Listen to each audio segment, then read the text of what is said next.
Hello everyone, and welcome back to the channel. In today's video, we are talking about something very exciting. We are talking about iconic moments from the Pokemon mainline games. Now, we know there are many, there are several, there are so many iconic moments in every single game that I could talk about, but in today's video, I am challenging myself to only talk about one standalone iconic moment that I think is one of the most iconic moments from each of the mainline series games, from Generation 1 to Generation 9. But of course, these are always just my opinions, so if you think that there is a more iconic moment from any of these games that I talk about today, let me know down in the comment section below. Also, before we go ahead and get started, make sure you go down below, hit that like button, and make sure you are subscribed to the channel to see more content of mine. I am a huge nerd. We talk about Pokemon, we talk about anime, we talk about manga, and if that sounds fun to you, then come on along, join the crew, and let's have a good damn time. It's no secret that I'm a massive Pokemon nerd, so I'm very excited today to be talking about some iconic Pokemon moments. Without any further ado, let's go ahead and dive right on in with Generation 1. This is where we all began. This is Generation 1. There are so many things that I could talk about here, so many iconic moments to choose from, that I am still even debating between two things, so I'm just going to talk about both of them. One of the most iconic things, in my opinion, for Generation 1 is the invasion of Silphco by Team Rocket. Whenever I think about playing these games, I think about when I was a kid and I went to Silphco and I just was so overwhelmed. There were so many Team Rocket members that you had to battle. You had to figure out which way to go, which floor to go to, and my little child brain could never compute. My child brain could not handle how many floors and how many people there were and how many things I had to do. But you know, now I play it that I'm a fully grown adult human being with a semi-functioning brain. Like, oh, it's actually not that bad. You have a great battle with your rival, you have a battle with Giovanni, you end up getting the freaking Master Ball. I mean, this screams iconic moment. Another moment from Generation 1 that I absolutely think is worth mentioning is going to be the mansion on Cinnabar Island. Now, we all know for Generation 1 that Mew and Mewtwo are kind of these like big looming mysteries the entire time. That was like the big legendary Pokemon of Generation 1, other than the legendary birds. And even then, the legendary birds didn't feel as mysterious as Mew and Mewtwo. For anybody back then who played the games when they first came out, we all remember the story, we all remember the tale of the Mew hiding under the car. We all remember that video. I know I was there, I know you were there, and we all remember it, okay? These Pokemon were just such mysteries to us, and the fact that they were the first movie for Pokemon that we got was centered around Mew and Mewtwo was definitely no shocker, no surprise. And so the fact that the mansion centers around discovering all of these notes that talk about Mewtwo's creation is really interesting and kind of has this dark kind of atmosphere and vibe that I just eat up. I love when Pokemon goes a little bit darker. I love when there is something that is kind of like underlying and the undertones are kind of sinister. That's what I feel inside of the mansion. And so I definitely think for Generation 1, that along with Silphco, I mean, come on, those two moments, so iconic. Moving right on along to Generation 2, we have Johto with Gold, Silver, Crystal, and Heart Gold and Soul Silver. There are so many things. So many things. This is the only game where you go through two separate regions, so of course there's going to be a lot of content and a lot of things to talk about. To make this as fair and as easy as possible, I am going to do two moments from these games. I'm going to do one in the Johto side, and I'm going to do one in the Kanto side. For the Johto side of Generation 2, I would easily say one of the most iconic moments is the invasion from Team Rocket on the radio tower in Goldenrod City. We're 2 for 2 on Team Rocket iconic moments. I mean, it truly just is a massive moment in both of these games when Team Rocket takes over a oddly tall and gigantic building, and you happen to have to go in and rescue everybody. These were the early times in Pokemon when it was just Team Rocket messing everything up for everybody, and they were this giant like gang corporation that was kind of going around screwing things up and taking places over, and you, the 10-year-old child, had to go in with your Pikachu and just kind of hope for the best. The takeover on the radio tower in Goldenrod is absolutely iconic. I mean, you fight against all of the Team Rocket leaders, all the Team Rocket admins, and I think that that is really, really cool. So that's, I think, probably one of the best moments of Gen 2. For the Kanto side of Generation 2, it's an absolute no-brainer for me. I mean, if this isn't something that you think about immediately, then what are you doing? Did you even play Generation 2? Because when I tell you, when I played this for the first time and encountered this moment, I knew back then that it was iconic. I knew back then that this was one of the most iconic things to ever grace my Game Boy screen. We're gonna be talking about the Red battle on Mount Silver. This was amazing. I mean, the fact that you are fighting, essentially, your old protagonist from the first game that you played, and he has this incredibly strong team, like in the 80s and 90s, and it's kind of akin to Ash's anime team. He has a Pikachu, a Venusaur, a Charizard, a Blastoise. I know that this fight hit hard, especially for anime viewers, and it definitely was so iconic. The setting is cool. Red himself just looks so, like, mysterious. And as we all know, I love anything kind of mysterious, so I was all about this personally. I do have to wonder how comfortable Red was and for how long he was just standing on top of a snowy, blizzardy mountaintop, because that doesn't seem too safe in my opinion. I don't think that I would want to hang out on a blizzardy mountaintop, probably, you know, freezing. But hey, I mean, he's just that cool that the temperature doesn't even affect him. The cold never bothered him anyway. But you didn't know that Red was Elsa, huh? Moving right on along to Generation 3, we have obviously the most iconic moment of iconic moments. I would be amiss to not talk about this, and this is Groudon versus Kyogre, and in Pokemon Emerald, Groudon versus Kyogre versus Rayquaza. They didn't give this an animated cutscene for nothing. They knew, Pokemon knew that this was an iconic moment, and they were showing all of us. Still to this day, I think Groudon, Kyogre, and Rayquaza specifically are some of the best legendaries that we have ever gotten, one of the best trios. Like, I still think of them almost all the time. When I think about legendary Pokemon, Rayquaza is one of the first things that comes to mind. Groudon and Kyogre as well, I just think that they did so well with those legendary Pokemon, and I think that the whole game kind of centering around them in the way of the evil teams. They both center around land and sea, and then the everlasting fight that kind of happens between them. The fact that that also ties into the legendaries, and now the legendaries are fighting, and then Rayquaza comes in, and it's like when your mom walks in and stops you and your sibling from fighting and arguing and punching each other. Not speaking from personal experience on that one, I'm just saying that's what it gives. I just think that if you're gonna choose a moment from Generation 3, it has to be that one. Moving right on along to Generation 4, I would say that there were two specific moments that I thought of for Generation 4 in terms of iconic.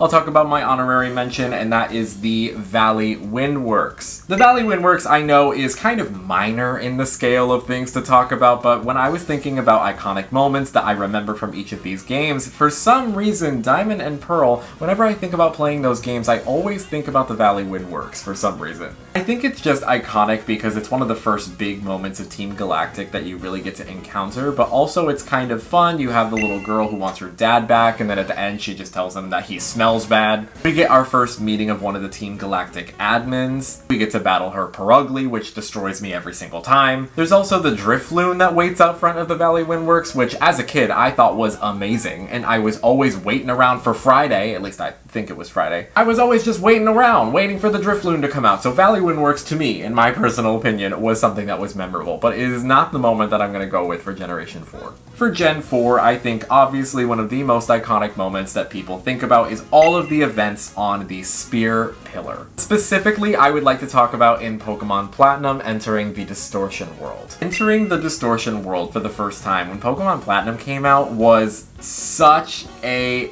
feeling. It was so hype. It was so incredible. Like, I remember as a kid playing Pokemon Platinum and being so, like, mystified by everything in this Distortion World. It was crazy. Also, by mystified, I mean that I was very confused by the controls whenever we were going up and down those, you know, sideways walls and waterfalls, and it really confused me as a kid. Giratina, to me, is one of the most iconic legendaries of all time, and so I might be a little biased on this one, but I do think that the Distortion World is genuinely one of the most iconic moments, not only of Generation 4, but of the entire series. Moving along to Generation 5, I also have two moments that I would like to talk about from this generation. Generation 5 being one of my personal favorites in the entire Pokemon series. I could play Pokemon Black and White and Black 2 and White 2 over and over and over again, and I would never ever get tired of them. They are incredible.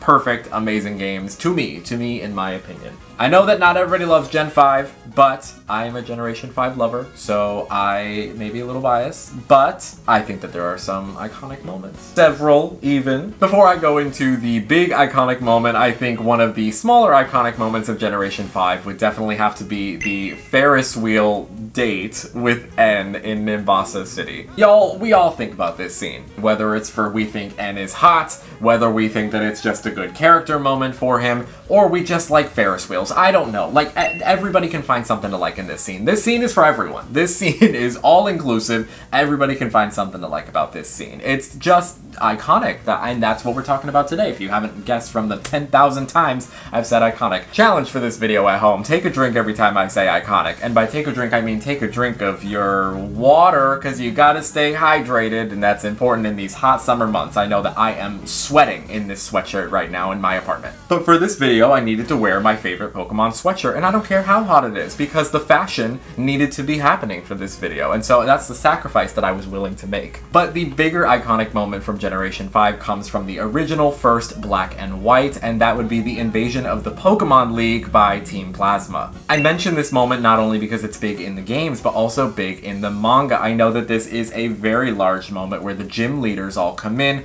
they're helping to fight, Alder gets to fight, we battle N, we have the legendaries come in. I mean, it is just iconic, and we had never had anything like that in the series so far, where our Pokemon League experience, or our battles with the Elite Four, our battles with the Champion, had never really been interrupted, had never really been disrupted like this in any way. So it was just kind of iconic. Going on down the line to Generation 6, there are a couple different moments that I could talk about, but the one standalone moment for me that I always think about when I think about Generation 6 is the ultimate weapon in Geosenge Town. We had been hearing the rumblings and all this talk from Team Flare and all this stuff about this ultimate weapon and everything that was going on in terms of the lore and what their goal was for Team Flare. And the fact that this weapon came out and just blew this big, giant hole in a town was wild, and I just remember being so intrigued by all of this lore, and that's one of the reasons that I am so excited for Pokemon Legends ZA, is I feel like Generation 6 always was a little unfinished to me. Like, I loved the lore, I loved everything that was going on, I just wish we got more of it. I wish we got a little bit more detail, I wish we dove a little bit farther, because all the excitement, all the potential is there, and that's why I'm so excited to hear more. Let me know if you'd be interested in seeing a video where I talk about how I feel about Generation 6, because I feel like I could make an entire video about how I feel that Generation 6 was a little bit unfinished, and how I feel like there's so much potential there, and what they could have done better, or where they could have explored more. I don't know, I just feel like it's a topic that I would really love to make a video on, so let me know if you'd be interested in hearing me talk about Generation 6. But that ultimate weapon was crazy, and we had never seen anything like that in the Pokemon series up until this point. For Generation 7, I actually kind of struggled thinking about an iconic moment for this generation. Not to say that there wasn't iconic moments, but genuinely because Generation 7 is one of the ones that I just don't really think about that often. You can call it shade, but it's the game that I haven't played in the longest. I do not find myself replaying Sun and Moon a lot of the time. Not saying that they're bad games, they are just not my personal favorites out of the series, so I don't replay them that often, therefore I don't remember a lot of Generation 7. But after doing some thinking, what I do remember from Generation 7, what I thought was one of the most iconic moments, is definitely all of Lucamine's character arc. We meet Lucamine very early in the game, and she is the leader of the Aether Foundation, and we all knew what Pokemon was gonna do, okay? Like, we met her very early. She looked like a very nice lady. She looked like a very nice blonde woman. She wasn't, eventually. We knew the twist was coming. Like, I could smell it from a mile away. I knew that Team Skull, as silly as they were not gonna be the main antagonists of the game. I knew there was gonna be some sort of twist. So even though I was kind of expecting it, I still was not expecting the scene that we got. Lucamine's relationship with Lily and Gladion being as deep and complex as they were, how she kind of went mad in terms of the Ultra Beasts and kind of fusing and becoming her own sort of like Pokemon fusion with Nihilego. It was crazy. I mean, y'all, Lucamine had Pokemon frozen in blocks of ice. I don't think we talk about that enough. I don't think we talk about the fact that Lusamine was out here freezing Pokemon in ice cubes. So I definitely would say that everything to do with Lusamine, to me, is one of the most iconic parts of all of Generation 7, what they managed to do with her. Alright, Generation 8, the Galar region. This is probably one of my favorite first gameplay experiences that I ever had. I remember when Sword and Shield came out, I went to the Nintendo store in New York City, I got the game, I went to the midnight launch, it was super, super fun. It was the first time I had ever done something like that, where getting a Pokemon game was like a huge event and a huge ordeal. So because of all that hype and going to the midnight launch, I was very excited to play the game, and so I have a lot of fond memories of my first playthrough of Sword and Shield. And when I was thinking about iconic moments, there are so many to choose from. You could do the Slumbering Weld when you see Zacian or Zamazenta for the first time. You could think about the Leon Champion battle. I don't think that people give Sword and Shield enough credit. I think that a lot of people will discredit Sword and Shield for this reason or that other, or that tree doesn't look as good as it should. But y'all, I genuinely think that Sword and Shield, they are perfectly fine. They are perfectly fine Pokemon games, and I wish that people weren't so heavily critical of them. I think Sword and Shield truly were, for a Switch Pokemon game, I think they were very good. To me, one of the most iconic moments of Sword and Shield would have to be the Gigantamax Eternatus battle. Or as Pokerogue would call it, Eternamax. I don't know if that's actually the term they use in Sword and Shield. I don't remember at this time, but Gigantamax Eternatus. I mean, y'all, this fight is nothing short of iconic. You use Zacian and Zamazenta to take down Eternatus, which is kind of this giant mystery the entire time. We don't really know what Eternatus is, aside from the fact that all of this Dynamax and Gigantamax energy is coming from Eternatus. It also came right off the heels of the reveal of Macrocosmos, and that Chairman Rose was a bad guy the whole time, and that whole thing kind of just felt like a lackluster Lusamine reveal to me. I wasn't too, enthralled by that, but it was still iconic nonetheless. The moment was still iconic. Don't let Chairman Rose ruin it. Also, y'all, the fact that Gigantamax Eternatus is just this giant, swirly, snake-like hand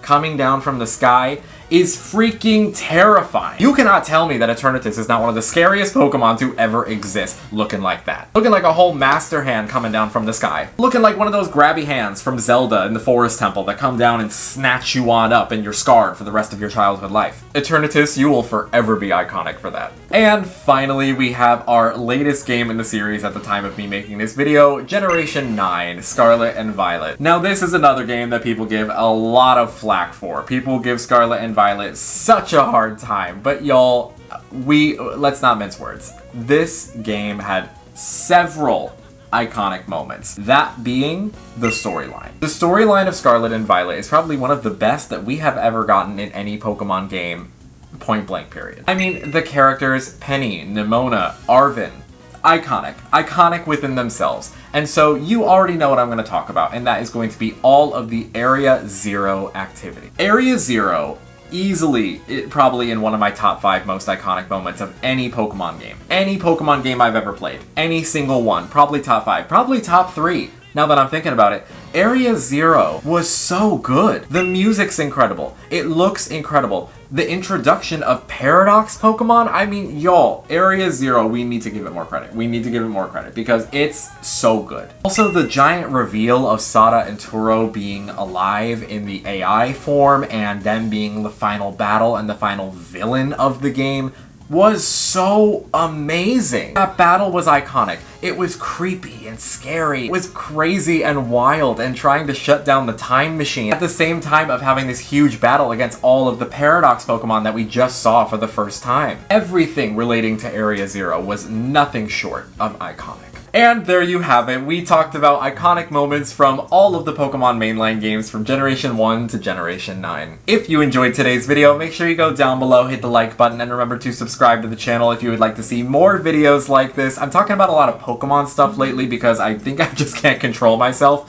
I love talking about Pokemon because I play it all the time, I talk about it all the time. I've been playing Pokerogue a lot. Probably way too much to be considered healthy. So very excited to be making a lot more Pokemon content for the channel, and if you are excited by that, let me know down in the comments below and subscribe to see more. As always, thank you so much for watching. I hope you enjoyed. Let me know down below what you think some of the most iconic moments of the Pokemon series are, whether you agree with mine or if you can think of one on your own. Just let me know. I would love to hear all of the iconicness. Thank you so much for watching. I really appreciate it, and I hope to see all of you in the next video. Bye-bye! Also, I am so sorry for how many times I probably said iconic in this video. Probably really annoying.